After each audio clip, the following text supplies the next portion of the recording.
مضمون اردو میں سیکنڈری کی کلاس میں نعت ہے کب ملے گا ملت بیضا کو پھر اوج کمال، کب شب حالات کی ہوگی سحر خیر البشر، در پہ پہنچے کس طرح وہ بے نوا بے بال پر، ایک نظر طائب کے حال زار پر خیر البشر۔ یا رسول اللہ صلی اللہ علیہ وآلہ وسلم، اس روشن تعلیمات والی قوم مسلم کو کب عہد عروج ملے گا؟ یہ حالات کی شب تار کب ستارہ سحر سے ہم کنار ہوگی؟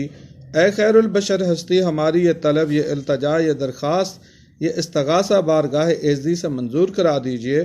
امت مسلمہ زبوں حالی کا شکار ہے، جبر ہے، ظلم ہے، ستم ہے، غلامی ہے۔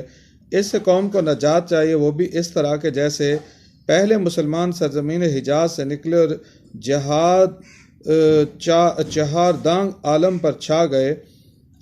اب بھی وہی غلبہ، وہی فتوحاتوں، وہی اقتدار چاہیے۔ ہر سمت ہے ظلمت، میری سرکار کرم ہو، مشکل میں ہے امت، میری سرکار کرم ہو۔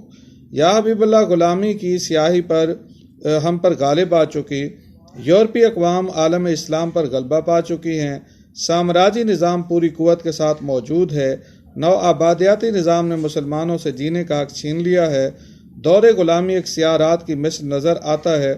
کاش آزادی کی صبح کا روشن سورج طلوع ہو۔ خدا اور اس کے پاکیزہ محبوب کا یہ وعدہ ہے کہ آخری زمانے میں دہر پر، دنیا پر غلبہ اسلام ہوگا، ہمیں اس منزل سے ہم کنار کر دیجئے۔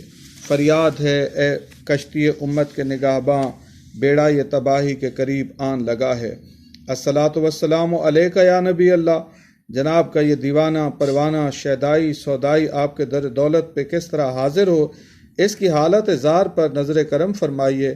مدینہ منورہ حاضری کی اجازت دیجیے، آپ کے روضہ اقدس کی زیارت کرو، آپ کو آنکھوں کو ٹھنڈک ملے، بے چین دل کو راحت ملے۔ ایک بے بالوں پر پرندہ اڑان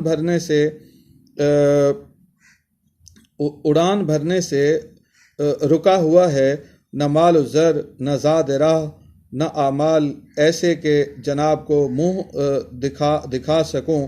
اس حالت زار پر کرم کیجیے تاکہ اس لائق ہو جاؤں کہ گنبد خضرا کے سائے میں نماز ادا کر سکوں، حضور کے روضے کی جالی چوم سکوں۔ پھر تمنا زیارت نے کیا دل بے چین، پھر مدینے کا ہے ارمان مدینے والے۔ حضور اکرم صلی اللہ علیہ وسلم کا ہر امتی اپنے دل میں حسرت رکھتا ہے کہ موت سے پہلے زیارت روضہ رسول سے نظر کو سرور اور دل کو سکون بخشے۔ اس در پہ حاضری وسائل مالی سے تعلق نہیں رکھتی، بس جس عاشق کے دل میں لگن ہوتی ہے سرور دو عالم اسے اپنے در پہ بلا لیتے ہیں۔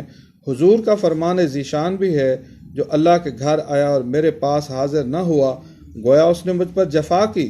یا رسول اللہ، شاعر، تائب اور ہر امتی کو اپنے روضہ کی زیارت سے مشرف فرمائیے۔ ہم سب آپ کی نظر کرم کے محتاج ہیں۔